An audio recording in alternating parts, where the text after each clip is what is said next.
Hey Bible readers, I'm Tara Lee Cobble and I'm your host for the Bible Recap.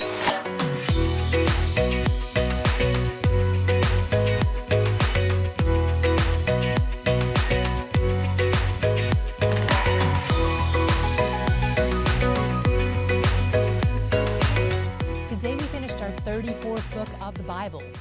We opened in chapter 10 with God reminding his people that he will restore things. In that process, one of his targets is the wicked leader of Judah, the people who shepherd his flock. Because of their passivity, the people sought out leadership and guidance from wicked sources, from diviners and false gods. Because Judah's leaders have been terrible shepherds, God is going to remove them and punish them.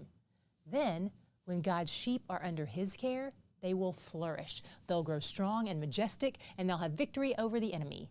He's bringing them back from the nations where they've been scattered, and he'll multiply them in the promised land again. For the people of Judah, we know this definitely has literal implications, but it's likely this also has spiritual implications. For instance, the way God's people can fight against sin and win is because he is with us and grants us victory, like verse 5 says, and he grants us strength, like verse 12 says. In chapter 11, God tells Zach to try his hand at shepherding the flock destined for destruction. There are lots of ways to interpret this passage. Some believe it's a prophetic parable, like a metaphor God told Zach to help him better understand God's perspective on things. Others say it's a sign act, where Zach becomes the literal shepherd of a group of animals known as the flock doomed to slaughter. This unfriendly-sounding title probably refers to the animals that were kept near the temple to be used as sacrificial offerings. In those days, not everyone raised their own animals for the offering. Some people owned animals and hired shepherds to watch over them, and others would buy the animals from them to use as sacrifices. But because the animal owners and shepherds of Judah were wicked people, these animals only mattered to them because of how they could benefit them financially when they sold them for slaughter. This shepherd-sheep metaphor seems to provide a really good parallel for the leaders God appointed over Judah and the people God appointed them to watch over. You'd think Zach would take pity on the sheep, and initially he does. In 1 month, he fires 3 of their wicked shepherds. He guides the sheep with his staffs, which he names favor and union, or kindness and unity, referring not only to his relationship with the sheep individually, but also the relationship the sheep have as a whole flock. After a while, though, Zach loses patience with them. He's been trying to treat them well, but they hated him. So he snaps his staffs in half and quits his job. He gets a payout of 30 pieces of silver. But then God tells him to give it to the person who makes the clay pots that are used in the temple. We're not done talking about this chapter yet. We'll come back to it in a minute. But for now, let's move on to chapter 12. Chapter 12 gives a future prophecy of a day yet to come when the nations will gather to attack Jerusalem and the people of Judah. But God will fight on Judah's behalf and destroy those who have come against them using panic as his weapon of choice. There are a few different interpretations of verse 7. Which says God's provision and protection will come to those living in tents outside Jerusalem first. Some say this is just the logical progression, since invading armies would encounter the tent dwellers in the suburbs before they get to the city center.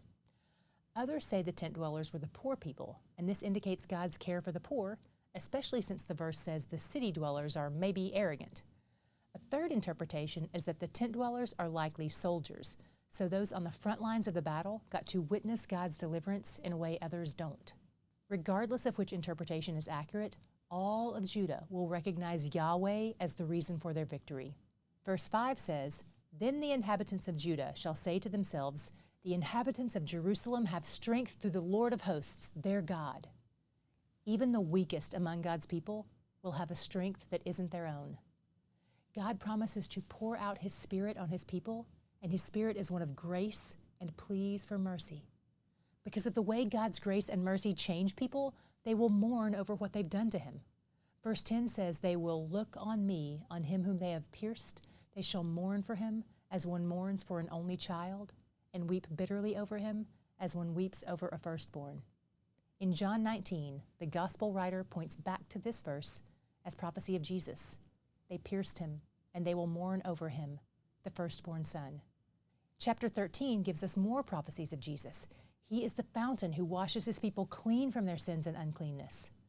One thing that is subtly sprinkled all throughout the Old Testament is the distinction between sin and uncleanness. Being clean isn't the same as being righteous. The ancient Jews viewed this like rungs on a ladder, with the top rung being holiness or set-apartness. the second rung being common and clean, and the third rung being common and unclean. The best you could hope for with obeying the law is to be on the common and clean rung.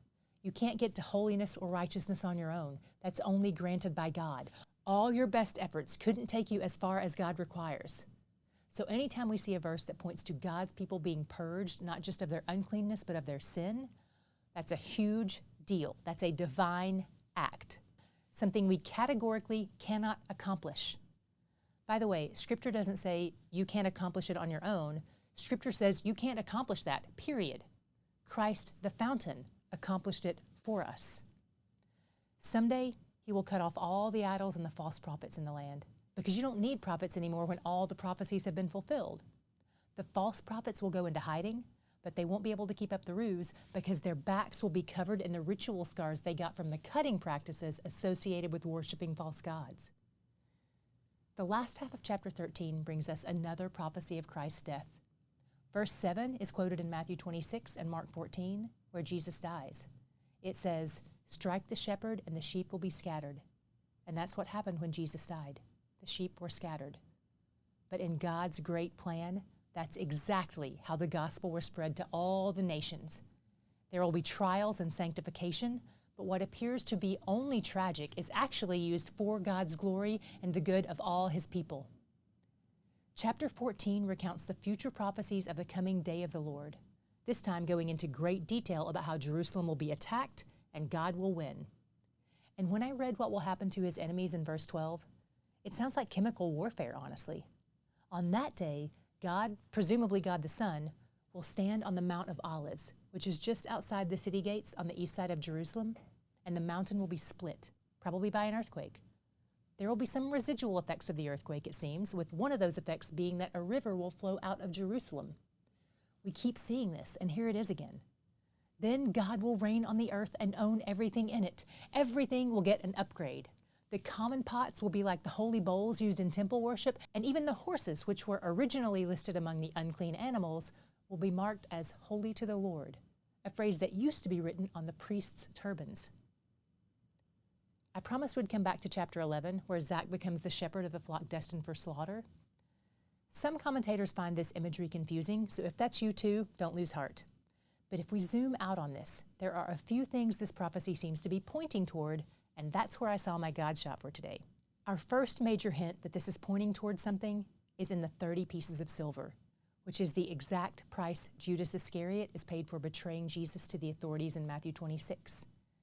It's roughly $3,000 in today's money. Then we see some connections with what happens to that 30 pieces of silver in both stories. Zach gives his to the temple potters.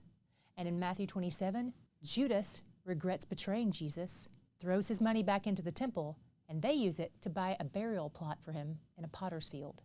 So again, the money goes back to the potters via the temple. And of course, we can't ignore the fact that Jesus was the lamb destined for slaughter. Revelation 13 tells us that this was the Father's plan before the world was even formed. So while Zechariah chapter 11 is a really dark chapter, it points us to Jesus, the Good Shepherd, who was first rejected by his sheep and then took the place of those sheep in his slaughter. Jesus is the shepherd and the sacrifice, because when it comes to his kids, God provides all he requires. He's where the joy is. Each month, we offer special bonus content to those of you who are a part of our RECAPtain family at the bonus content tier or higher. If you're a RECAPtain at a different tier and you want to access this perk, all you have to do is log into your account and adjust your membership accordingly. But if you're not yet a RECAPtain, this is the perfect time to join to get access to this perk. Check out today's description box for a link so you don't miss out on this, or click the RECAPtains link on our website, thebiblerecap.com.